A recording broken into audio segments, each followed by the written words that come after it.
When I got in the Uber in Washington, D.C. today to take me to the train, my Uber driver didn't know who I was. He didn't know where I was going. He didn't even know what I did for a profession. But as soon as I got in and he drove away, he looked in his rearview mirror and said to me, "So are you planning to retire?" And I thought I should say, well, that's a very difficult story, and it's complicated, and you're so young. But then I thought to myself, I'm actually going to the Lifetime Achievement Award. Maybe this is kismet. Maybe this is a sign from a greater power that I should reevaluate. I thought about it for a microsecond on the train and decided I'm not ready to retire because I have a lot more work I feel I need to do in order to earn the award that I'm being given tonight. I have been enormously lucky in my life, and I try very hard to remember every day and appreciate that. My parents did a wonderful job making a little money go a long way to provide my sisters and me a truly supportive family life with great values, and never made us feel like they were sacrificing as much as they did. I had the great good fortune of marrying my girlfriend, who I first dated when I was 15 and she was 14. And we've been together ever since, and it has been a wonderful, wonderful, wonderful life together. I honestly don't think that anybody could be prouder of his or her children than I am of mine. And I'm telling those of you who aren't old enough to be Lifetime Achievement Award considerees that having 4 grandchildren is just about the closest you can get to heaven on earth. Professionally, there's a lot that I could say. I had the great good fortune of being accepted to the Yale Law School by applying from a very small village in East Africa, where I'd finally decided what I should do in my next stage of life, and applied to law school by aerogram, which only people who are old enough to win the Lifetime Achievement Award will even know what I'm talking about. I got a clerkship with a true giant in the law, Gerhard Gesell, who also gave me the wonderful favor of deciding that although he was entitled to 3 law clerks, he would only hire 1. And he was the most profound mentor that I've had in my professional life.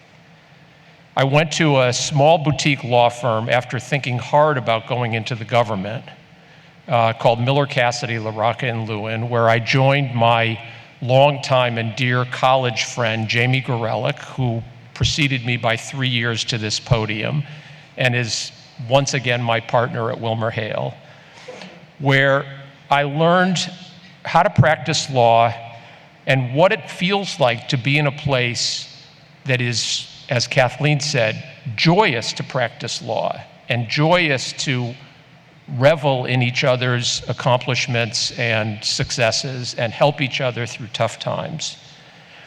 When Jamie left our law practice, first to go to the Defense Department, and then called me and our other college friend, Merrick Garland, to say, I'm going to be nominated to be Deputy Attorney General. You guys should come. It's going to be a huge amount of fun. I spent days coming up with the pros and cons. I was the managing partner of our law firm. I had 3 kids in private school. I had a wife who had given up her career, at least for the time being, to be a homemaker. And going to work for the government seemed like an insane thing. But I kept waking up in the middle of the night with this recurrent terrible dream, which is I practiced law my whole life, and then I died, and on my tombstone, this is, I suppose, channeling some of Jay's remarks, it just said, he was born in Hartford, Connecticut, he practiced law, and he died. And I called up Jamie first thing the next morning when this happened twice and said, I'm coming, and I don't want to talk about it. It turned out to be a wonderful opportunity for me, working for Jamie and Janet Reno for 2 years. And nobody was more astonished than I was when President Clinton called me to ask me whether I would be interested in being Solicitor General of the United States, to which my response was, who is this really? Being SG was a wonderful experience. It was not something that I was used to doing. I spent 17 years at Miller Cassidy as a trial lawyer.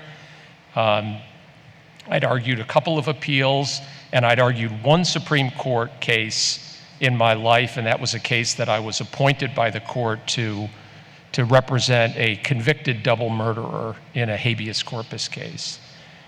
When I left the government, I toyed with the idea of teaching, decided that I loved the teaching part but didn't like the publishing, and in particular didn't really envision a career in which I would write long, detailed law review articles that 6 other people in my specialty might read. And so I joined WilmerHale, which has been a true home for me. I went expecting that I would stay, a year or 2 while I figured out what I really wanted to do. And I've now been there almost 20 years. It doesn't seem like it, and it's largely due to the fact that my partners and other colleagues at the firm make working at the place, which is a large law firm, such a humanizing experience. And I want to express my special gratitude to my colleagues at tables 8 and 9 for coming out for this event. Most of all, I'm grateful to both law firms that I worked for accepting a rather bold condition that I imposed before I came, which was that I intended to spend whatever time I had in the private practice of law devoting 20 or 25% of my time to pro bono work, working for causes that I cared about and that I thought would allow me to do just a little bit to repair the world in a very small way. And it's to the great credit of my mentors and my law partners that I've been able to do that. And it's with the anticipation of continuing this wonderful experience of being part of a profession and part of a practice where you spend your time equally learning new things and teaching things, both to younger colleagues and especially to judges and justices who often desperately need education. And so I want to thank everybody so much for this, the American Lawyer, for giving me this honor, and I hope I will commit that I will continue to try to earn it in the years ahead. Thank you.